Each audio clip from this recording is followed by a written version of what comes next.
April महिना आता जवळपास अर्धा सरत आलेला आहे। एप्रिलच्या याच टप्प्यावर आता महाराष्ट्रावर पाणी टंचाईचं महासंकट ओढावलंय। गावखेड्यांमध्ये पिण्याच्या पाण्याची तीव्र टंचाई निर्माण झालेली आहे। हंडाभर पाण्यासाठी पायपीट करण्याची वेळ नागरिकांवर आलेली आहे। 358 गावं 1026 वाड्या वस्त्यांना टँकरद्वारे पाणी पुरवठा केला जातोय।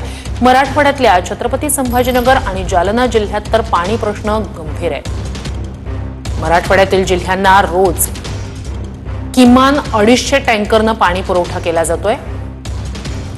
छत्रपती संभाजीनगर आणि जालना जिल्ह्यात पाणी प्रश्न गंभीर आहे। छत्रपती संभाजीनगर जिल्ह्याला सर्वाधिक टँकरनं पाणी पुरवठा होतोय,